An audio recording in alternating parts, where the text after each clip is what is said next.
Hello and welcome to the Managing Uncertainty podcast. This is Bryan, Strawser, Principal and Chief Executive here at Bryghtpath. Hello, this is Bray Wheeler, Senior Consultant here at Bryghtpath. And this is episode 169, and we're going to talk about what clients do wrong. Nothing, right? They don't do anything wrong, right? I openly acknowledge that clients hire us for a reason. Yep.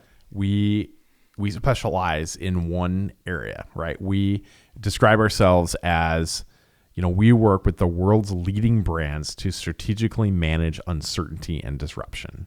And in doing so, we put ourselves out there because we are absolute experts in business continuity, crisis management, and crisis communications. That's what we do. It's what we do. And one of the things that clients do wrong, and I'm going to say this in an appropriate, humble manner, but I'm also going to be a little ruthless. It is clients who underutilize and underleverage our expertise. Yes. And the underutilized part, I think, is really about, we're going to give you a great product. Whatever we've agreed to do, we're going to do it.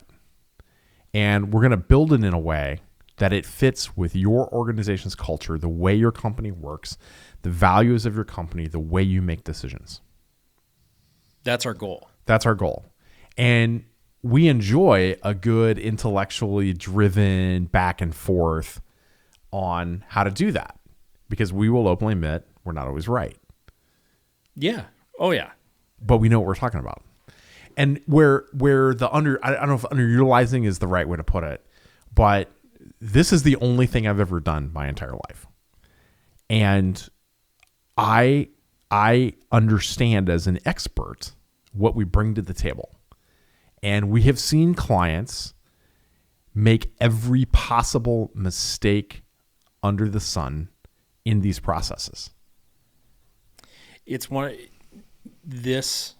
resiliency space is really a space that is incredibly simple at the core, but incredibly difficult and complex and dynamic to implement and to make work within various organizations, because every organization is different culturally, from objective standpoint, from what your core operation and purpose of existing is. And it's highly dependent on people. Highly dependent on people. You can have all the processes in the world, but if nobody reads them, nobody understands them, you're not exercising them. So when I'm saying, and I know you get this, but when I'm saying I've seen clients make every mistake under the sun, I mean that I don't think there's a crisis situation that at the core I haven't come across. There's definitely different ways of the crisis happening that I haven't had happen, but I've had every consequence of a disruption happen that I think you could ever have. Yeah. And I've seen clients do things right and wrong in about every way that you could think of. And so when we talk to clients about these things, about implementation, about the things you need to prepare for in a crisis, and then we get into arguments that we don't know what we're talking about. And like a perfect example of this happened this week. We were working on a crisis process for a client. We built their crisis process, and we have built some scenario specific details. We built the all hazards approach for any crisis, and we built some specific scenarios around things like active shooter and regional natural disaster and whatever. And one of the scenarios we built for them was data breach. And I can't tell you how many hundreds of data breach plans we probably have done in the last decade. Oh yeah, a ton. And we have a really good handle on what a company needs to do from a non-technical response in a data breach. And part of the scenario specific planning we did is we wrote communications messaging that you need to deploy in a crisis or in this type of crisis. And the head of communications at this client came back after reviewing the draft plans and goes, I don't really know why we would need a holding statement in a data breach. Now, mind you, the content that we put in here was probably 80% finished with the recognition and the active recognition of them reviewing this to determine what strategically they wanted to accomplish in the communication, how they wanted to modify and make sure that it fit with how they go about messaging and communicating. Right. We don't propose to go 100% there. Yeah. They have to make some decisions. Right. But yeah, they came back and was like, but I give her credit because she followed that with, learn me, some to the effect of learn me, not great English, but learn me on what I might not be considering here. Yeah. Which I give her enormous credit for. So educate me. So we did. So I think I replied to this. Yep. And it was absolutely, you need a holding statement in the event of a data incident.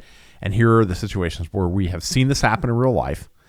And I've had this happen to me inside of a company where, and I laid out exactly kind of what had happened. And her response instantly was, oh yeah, I totally get that. Yep. But just it wasn't able to conceive it. Yeah, I think offline, as we were talking before you had even responded, and we were sort of talking through kind of her response, and then her question was really like, yeah, you absolutely do. Holding statements are one of the easiest things to sort of check a box on in the process, because it, we can go down a rabbit hole on this. It buys you time, but there are certain incidents where holding statements are a must. Data breaches and active shooters and all those things that are highly dynamic, highly sensitive, could be rapidly evolving. You need something to sort of position yourself. And a lot of times, it's a good example of people sort of challenging back on, no, we wouldn't do that, but they're thinking of it in sort of a business context of a rollout didn't go super effective. Well, we're not going to put a holding statement out. We'll just sort of wait until we kind of manage through and correct what we wanted to and put some more stuff out. That's not what, when you're in a crisis or you're managing an incident, that's not what that is. You have to get control and hold on to control of that narrative as long as possible. Mm-hmm. But it's a good, solid example of that underutilization of expertise and thinking, well, I'm a communications expert. Yes, you are. You absolutely are. And we defer to you in how you want to state the holding statement and draft the language and what content. Our expertise is telling you you have to have it. Not having it comes with serious consequences, cascading consequences. One of the other mistakes I see clients making, we talked about underutilizing using this example, but it's the not leveraging your consultant. And I think the place that we see this happen the most is, and to be honest, I did this on the other end of the relationship when I was in-house at a company. I had consultants. Oh, I did. I've learned my lesson now. But it's not, you've hired an outside expert to do this. Yep. Chances are internally, you will not have the credibility on the topic that we have. You may know the company and the players, but you don't know crisis management and business continuity. The best way to leverage us when we're talking about an evaluation, a program update, something you're rolling out, an after action report, is to put your expert forward and let them drive the conversation. Let them present. That's a great example. The work. Because I think we've become a lot more direct about this in the last couple of weeks last couple of years rather, in some of our material, that look, our best fit for a client is a client that is willing to let us engage directly with their leaders to present our own work. Because nobody can answer questions and challenges about the work that we do as well as we can. We've even gotten to the point where we've sort of contractually structured that. We have in some cases. Because to your point, and I think where we've seen clients really, really struggle is when they try and walk in there and think that, and they're trying to do the right thing. So there's a certain element of sort of understanding, and I can appreciate wanting to walk in there and be seen within the organization as the owner of the process and, providing that, gravitas around the program. But at the same time, you might truly be an expert in these spaces and might have a full understanding. Guess what? You're inside. And like it or not, inside players, there's always the internal kind of politics game, the resource constraints, all that stuff realistically plays a factor in that.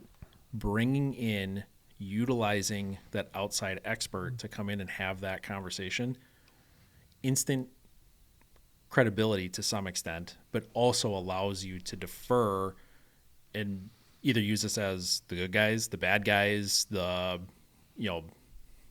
messenger to proverbial kill, in these situations, that we're the people that can sort of raise the alarms without you having to lose credibility. And not only that, but having been in the room after you've left the room in other situations, if you're the one who has hired the expert and then you brought the expert forward to present their work and they represent their work well, you come off as a better leader, a better use of resources. You come off as someone who is willing to bring in other points of view and outside expertise, and you have the confidence to put them forward. You try to do right by the organization. That's right. From the get-go, not trying to do right, not the perception of trying to do right by you.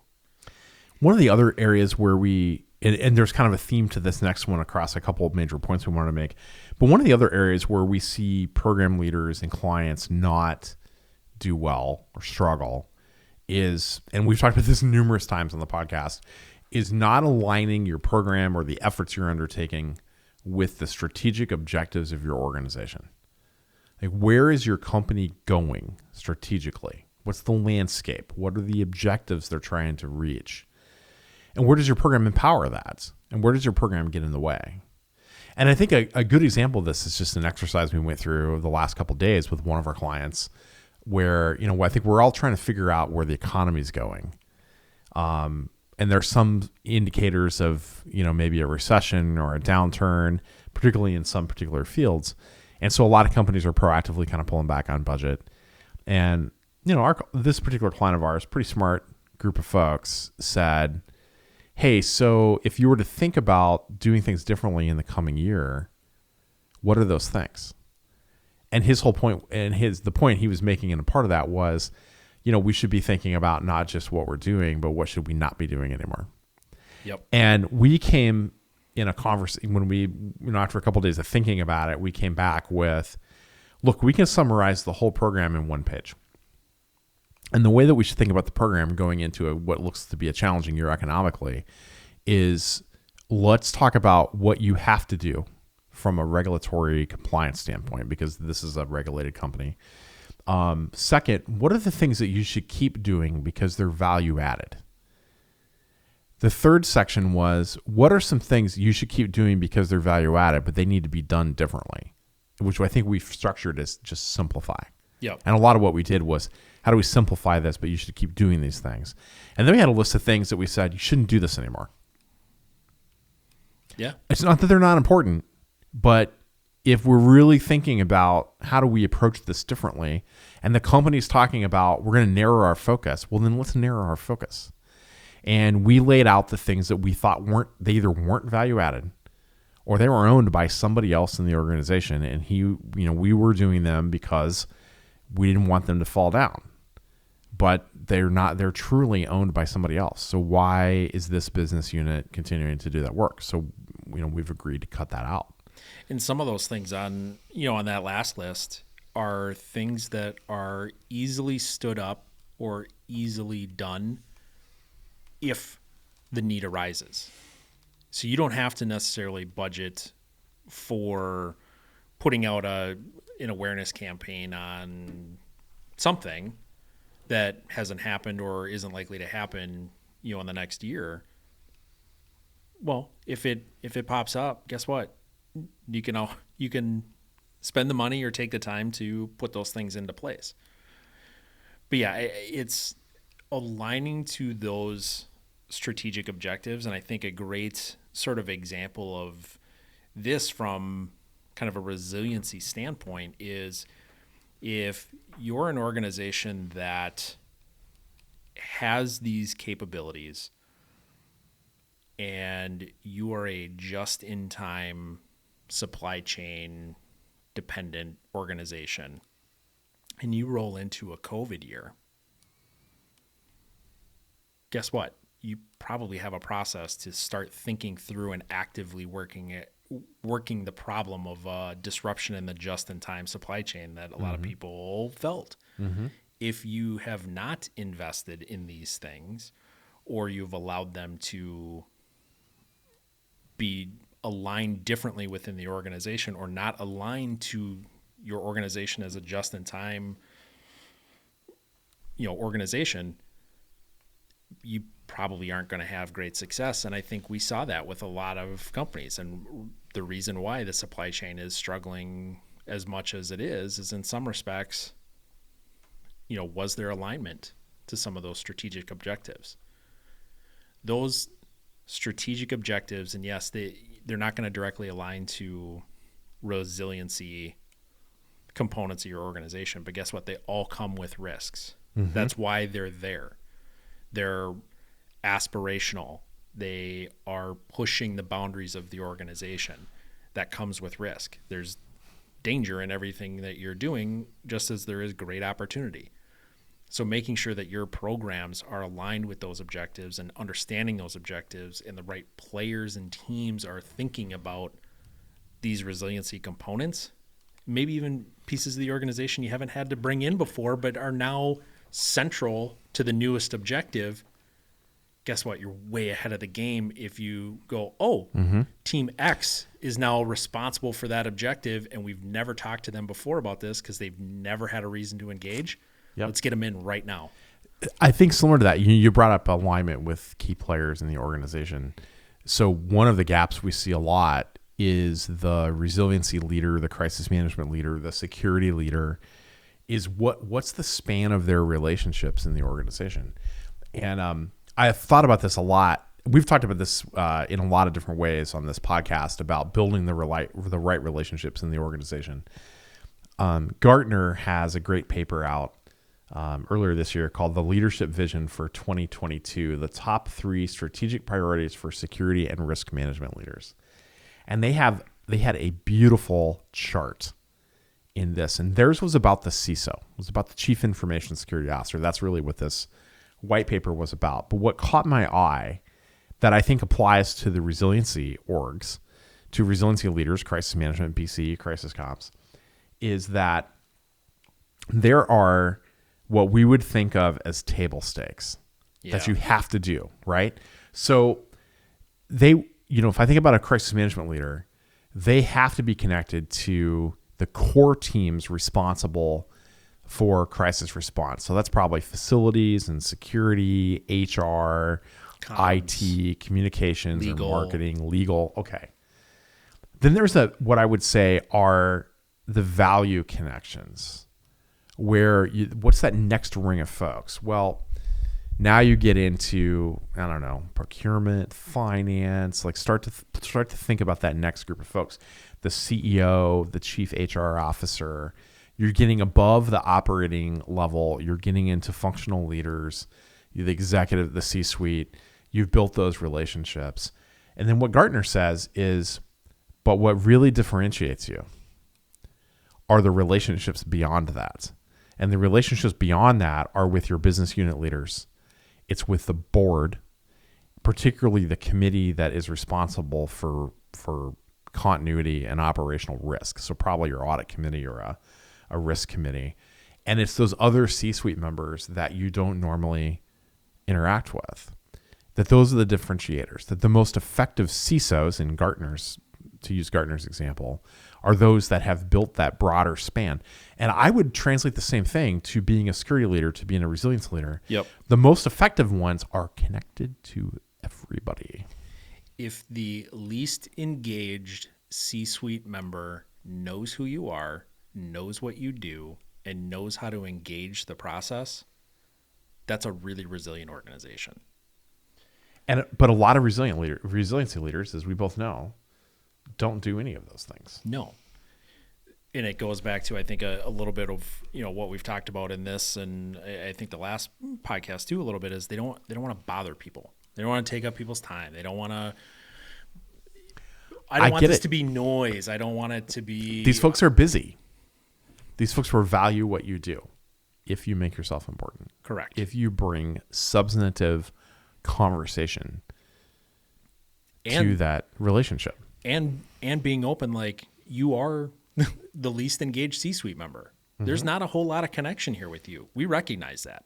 But here's why we think that there is underlying value. And here's where we think the connection becomes strongest is if we get into situations with X or Y or Z in whatever capacity, even if it's unlikely, we think it's important. I'm reminded of sorry. No, I was just going to say, and they'll, to your point, I think they'll be able to see it for what it is, especially when you walk in humble and honest around the connection. And they go, yeah, you're right. There's not a whole lot of connection, but I know, I see what you're doing here. And I appreciate the fact that you came in and, we have this conversation once or twice a year. I'm reminded of an incident we were both involved in about a decade ago in our last big company job where there was an active shooter scare that led to a lockdown and SWAT teams clearing buildings and turned out to be a false alarm. And the building that this happened in contained a number of support teams that the corporate security function didn't have a lot of interaction with. We had a lot of interaction with the store planning and design folks, architects and stuff, because we built locations and, there's a clear connection in security design. But otherwise, the teams over there weren't ones that had normal day-to-day intersection with corporate security. And one of the things that we learned in the after-action discussions with their leaders about, and talking to people who were directly impacted by this, they didn't have a good idea of a lot of the things that we were doing as an organization on security. And so they felt even less safe after this incident because they didn't have that background. They were kind of forgotten about a little bit because they were across the street in a different location and et cetera. Yeah. No, I think that's a great example of, even with those teams that you have less interaction with, everybody's taking everyone for granted in those situations. Mm-hmm. You're taking them for granted because, hey, we're checking all the boxes that we check for every location. We're pumping the same information out to everybody. Great. But if they're not regularly seeing what you're doing, if they're not regularly understanding or sort of tangibly touching, the outputs and the value that's being provided, whether it's security or resiliency or whatever the case is, information security, they're inherently not going to champion or be as effective as you need them to be in these different situations, particularly in phishing campaigns, active assailant campaigns, even fires or evacuations, things like that, where they may not know where to go because they're sort of being not taken advantage of, but just sort of being left out there. But they're also probably not as engaged either. Mm-hmm. Part of their culture is being one step removed from core functions of the organization. And I think we see, I think part of where I think we see this too, where there's this confusion doesn't just happen because of the lack of relationships, but the confusion happens because you've not done a very good job of establishing clear definitions for the things that we're talking about.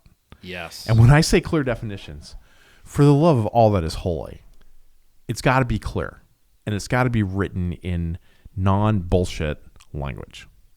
What is business continuity? What is crisis management?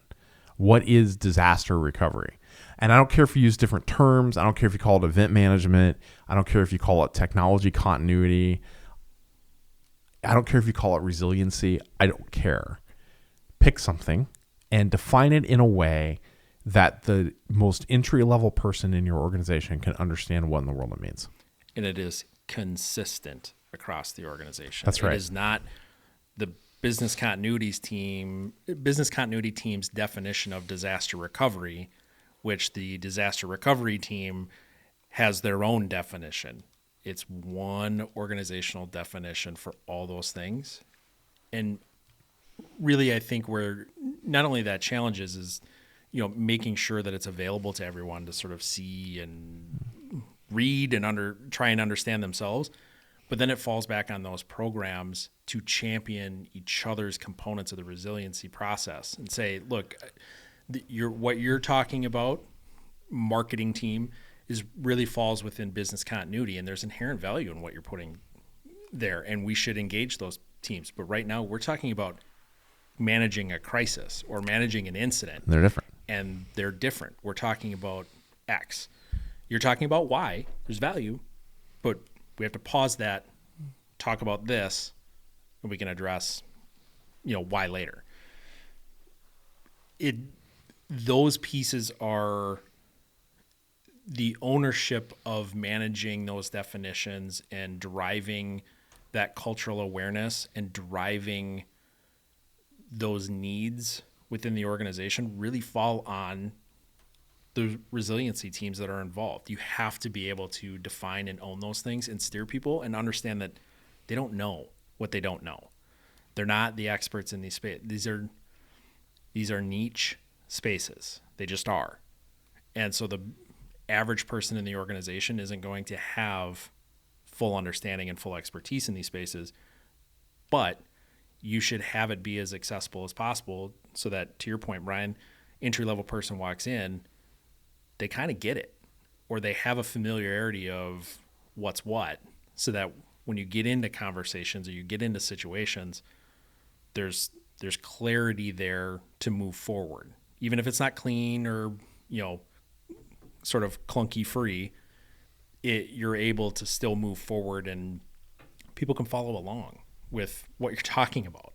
It's the worst when you get into conversations with people and, sort of eyes glaze over because, well, they're down the business continuity rabbit hole and I have no idea what they're talking about. Or why doesn't my BC plan address how I manage an incident? Or how the organization manages an incident? Well, because they're different things. Well, and as we say this, I do want to point out, it's okay if your company thinks of business continuity as including crisis management. That's fine. Yeah. We have clients who do the same. How you divide these things up doesn't matter to us. But have a clear set of terms and definitions that you're using and use them consistently across the organization. So important. I think that the last area of opportunity I want to talk about before we wrap this one up is you will have parts of your organization that have frequent issues, or that you may have frequent issues with. They don't play along well with others, or they're the source of most of your challenges, or they don't cooperate, or what have you. Go solve that problem. Don't avoid it. Go solve it. You probably have a governance process. You might have a steering committee. You might have crisis management team meetings. The best disinfectant to solve these issues is sunlight. Yep. So just talk about it. Just have the, I guess the way I would put it is, as my boss used to tell me, hey, have the courage to have the hard conversation and figure it out. Well, and I think it's part of what, it sort of speaks to one of, our organizational values too, that I think can be broadly applied. And I would argue should be applied in any organization, is be empathetically direct. Mm-hmm. You have to be able to confront those things and have the hard conversations with the understanding of, yeah, look, I understand the need, or I understand the context in which this is being played out or created or has been formed or has existed or whatever the case is.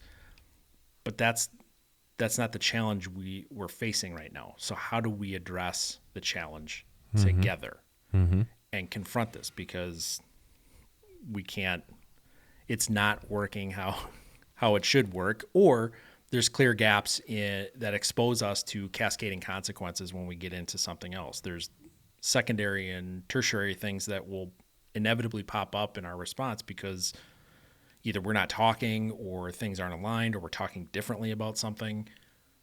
We have to be able to sort of challenge each other in the right way to make sure that there's that culture of resiliency is universal. and everybody's sort of championing those aspects for each other. Mm-hmm. Don't be afraid to have the hard conversation. Don't.